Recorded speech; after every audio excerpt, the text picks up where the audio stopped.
爱与工作，工作与爱，这就是全部。我想不出有任何需求比童年时对父亲保护的需求更强烈。有一天回顾过去，奋斗的岁月会被认为是最美好的。对自己完全诚实是一种很好的锻炼。大多数人并不真正想要自由，因为自由意味着责任，而大多数人害怕承担责任。未表达的情感永不会消失，它们被活埋，以后会以更丑陋的方式出现。当我们爱时，我们对痛苦最无防备。你的脆弱将成为你的力量来源。一个想法被遗忘后会去哪里呢？有眼睛看，有耳朵听的人会发现，没有人能保守秘密。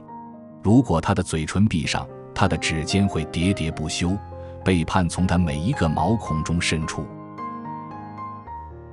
花朵让人心旷神怡，它们既没有情感，也没有冲突。所有生命的最终目标是死亡。尽管我对女性灵魂进行了30年的研究，但始终未能回答，那就是女人究竟想要什么。第一个不投掷石头而投掷侮辱性语言的人是人类文明的奠基者。心灵就像一座冰山，只有1/7的体积浮在水面上。爱和工作是我们人类的基石。梦想往往在看似最疯狂的时候最深刻。自我不是自己的主人。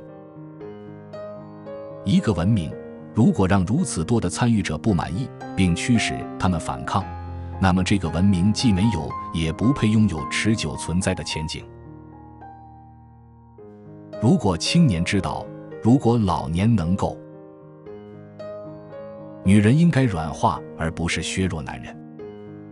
无论我走到哪里，我都会发现一位诗人曾经在我之前出现过。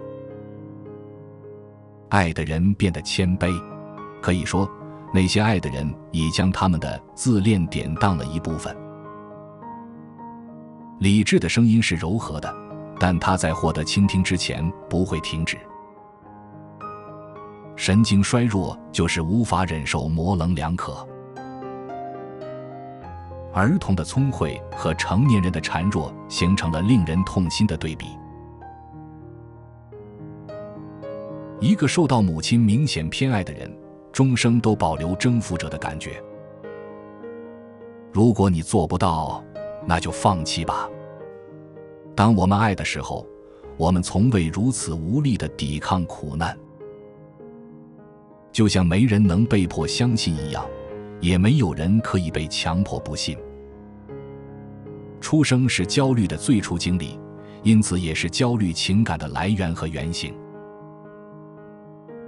诚然，类比并不能决定什么，但却能让人更有亲切感。有时，雪茄就是雪茄。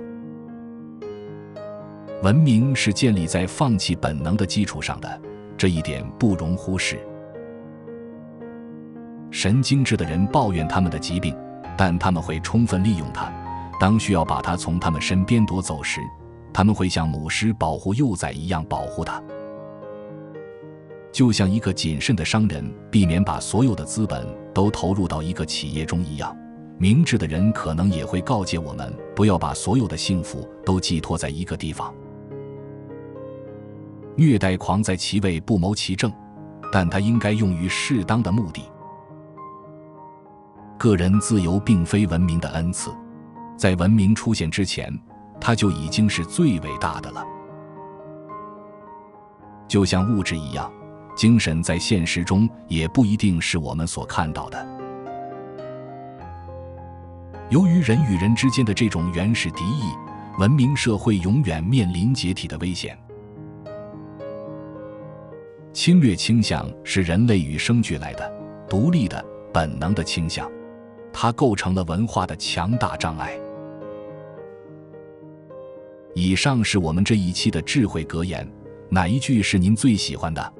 请留言告诉我们，别忘了按赞、订阅、开启小铃铛。我们下期再会。